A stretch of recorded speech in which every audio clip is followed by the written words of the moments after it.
नमस्कार. मी मराठी चित्रपट दिग्दर्शक संजय यू पाटील. मित्रांनो,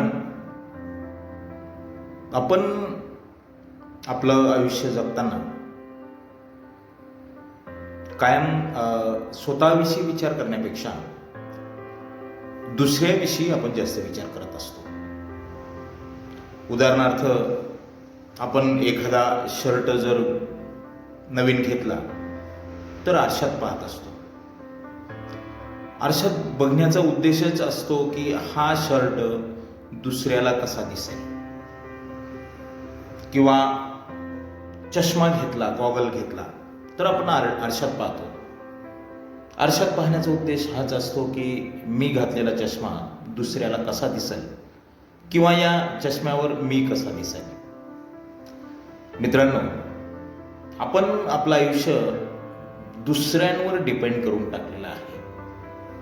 म्हणजे मी कसा दिसेल, माझ्याविषयी काय विचार केला जाईल, मला लोक काय म्हणतील, मी लवकर उठलो तर लोक नाव ठेवतील का, मी उशिरा उठलो तर लोक नावं ठेवतील का, मी हा कपडा घातला तर लोक चांगलं म्हणतील का, मी ही पॅन्ट घातली तर लोकांना आवडेल का.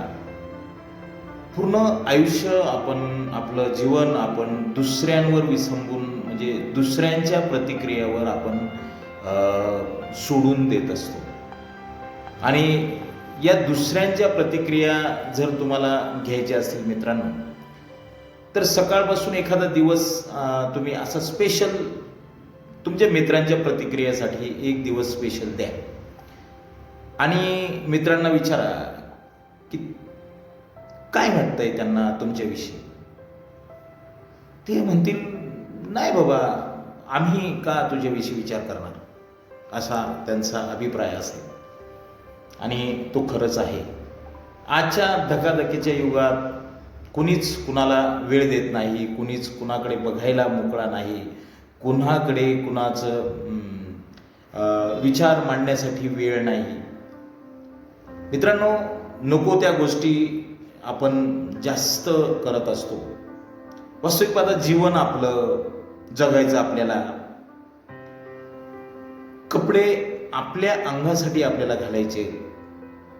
एखादी वस्तू आपल्याला दिसत नाही म्हणून आपल्याला चष्मा घालायचा आहे, किंवा आपल्या डोळ्यांचं रक्षण व्हावं म्हणून आपल्याला गॉगल घालायचं आहे, किंवा अजून खूप काही गोष्टी आहेत त्या आपल्यासाठी आहेत. मग आपण दुसऱ्याचा का विचार करतो. आणि ह्या दुसऱ्याच्या विचारातच माणूस आयुष्यभर दुःखी राहत असतो. कारण आपण जे काय करतो त्याला कुणीही चांगलं म्हणत नाही. तुम्ही एखाद्या मित्राला विचारलं की सांग ना मी कसा वाटतो, तर आपल्या समाधानासाठीच तो फक्त म्हणेल की नाही ठीक आहे. तो चांगला सुद्धा नाही म्हणणार, फक्त ठीक आहे म्हणेल आणि विषय टाळून देईल. मित्रांनो, दोष त्याचा नाही.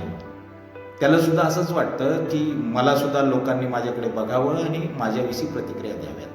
पण कुणालाच वेळ नाही आपल्याविषयी प्रतिक्रिया द्यायला. आणि म्हणून मग आपण एकदम जे सहज सोपं आयुष्य आहे, एकदम स्वस्त, एकदम कमी पैशात जगता येईल असं आयुष्य आहे, आणि त्या आयुष्याला आपण महागडं आयुष्य करून टाकतो. खूप चांगल्या दिसतील अशा गोष्टी आपण विकत घेत असतो. नको त्या गोष्टीला खूप जास्त पैसे आपण पे करत असतो. अट्टास एवढाच असतो की मी चांगला दिसावा.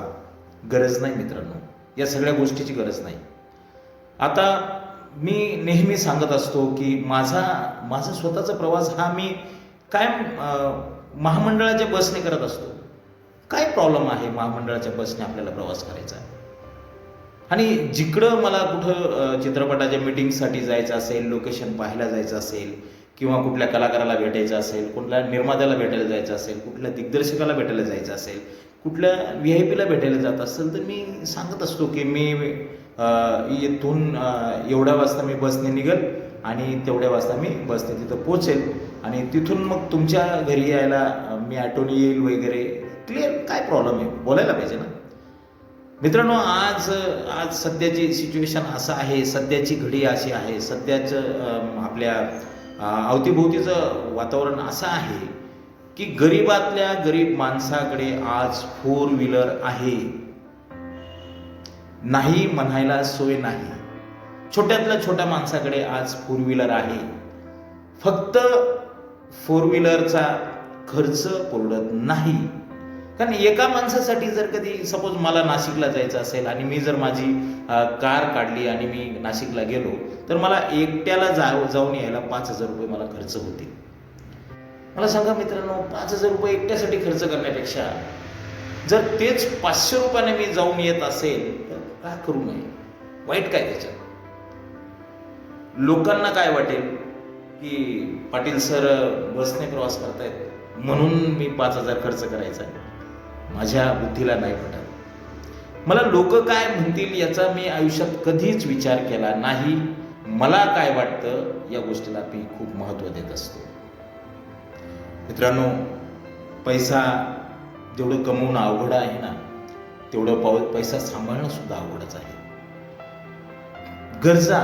गरजा आपण जर कधी थोड्याशा आपल्या कंट्रोलमध्ये ठेवल्या, नको त्या गोष्टी आपण जर थोड्याशा आपल्या आयुष्यातून एडिट केल्या, थोडंसं मनाला आवर घातली, दुसऱ्यांना काय वाटेल हा विषयच जर मनातून डिलीट करून टाकला, तर खूप सुंदर असं आयुष्य आहे जगायला. खूप छान आहे. आता मी माझ्यावरून सांगतो, सपोज मला जर नाशिकला जायचं असेल तर मग मी इथून राहुरीला काही माझे मित्र आहेत, मी इथून राहुरी जातो. तिथल्या मित्रांना फोन करतो की या बसस्टँडला या, आपण बसू, चहा घेऊ. तिथं चहा नाश्ता होतो, माझ्या गप्पा होतात, माझी मीटिंग होती. तिथून मी परत बसने बसतो, परत संगमनेरला जातो, संगमनेरच्या मित्रांना बोलून घेतो. तिथं छान असा अजून ब्रेकफास्ट होतो, मस्तपैकी छान चहा नाश्ता होतो, गप्पा होतात. तिथून पुढं मी सिन्नरच्या मित्रांना फोन करतो, ते येतात, त्यांच्याशी बोलतो, गप्पा करतो. परत तिथं अजून छान असं काहीतरी ज्यूस वगैरे, काहीतरी कोल्ड्रिंक, सॉफ्टड्रिंक वगैरे घेतलं. सायंकाळी मी नाशिकला पोहोचलेला असतो आणि नाशिकच्या पण मित्रांना मी अवेलेबल झालेला असतो आणि तिथं माझ्या सुंदर अशा मीटिंग चालत असतात. किती सोपं आहे बघितलं. म्हणजे असं वाटत पण नाही की मी प्रवास केला. आणि प्रत्येकाला वाटतं की पाटील सर आपल्याला वेळ देत आहेत, पाटील सर आपल्याला अवेलेबल होत आहेत, आणि का होऊ नये. त्यासाठी मग मी माझी फोर व्हीलर घेऊन जाणार, माझ्याबरोबर ड्रायव्हर असणार. तो मी गाडी पार करा, हे करा, ते करा, त्याला विचारायला वेटीस ठेवा आणि कट टू कट मला इकडे जायचं तिकडे जायचं गरज नाही. सहज जर शक्य होत असेल ना, त्या ठिकाणी मी बसने प्रवास करतो. आणि काही इमर्जन्सी असेल की नाही, आपल्याला वेळेचं बंधन आहे की एवढ्या वेळात आपल्याला त्या ठिकाणी पोहोचायचं, त्यावेळेस मी फोर व्हीलर घेऊन जात असतो. म्हणजे थोडक्यात उदाहरण म्हणून मी तुम्हाला सांगतो की गरज नसलेल्या ठिकाणी आपण का खर्च करायचा. आणि ज्यावेळेस मी खर्चच कमी करेल तर मला त्रास नाही होणार ना. आता याच्यातून कोणाला काय वाटत असेल त्याच्याशी आपल्याला घेणं काय. का आपण लोकांचा विचार करतो, का दुसऱ्याचा विचार करतो. आणि आयुष्यभर आपण दुसऱ्याचा विचार करत असताना स्वतःचं आयुष्य जगायचं आपल्याकडून राहून जातो. बऱ्याचशा गोष्टी आपल्याला करायच्या, पण लोकांना काय वाटेल म्हणून आपण या मनात एक न्यूनगंड तयार होतो आणि तो आपण टाळत असतो, त्या गोष्टी करत नाही. मित्रांनो, मी एक हात जोडून एकच विनंती करेल. मी खूप मोठा नाही आहे की तुम्हाला हे सगळं सांगायला, समजवायला.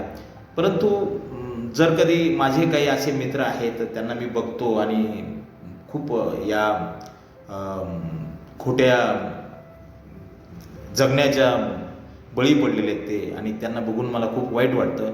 म्हणून मी त्यांना तर नाही डायरेक्ट सांगू शकत, पण अजून असे खूप माझे या भूतलावर मित्र आहेत की ते सुद्धा अशा खोट्या आशेने जगत असतील तर काही गरज नाही. आपल्याला जे वाटतं तेच खरं आहे, जगाला जे वाटतं ते खोटं आहे, हे मी या ठिकाणी स्पष्ट मांडतो.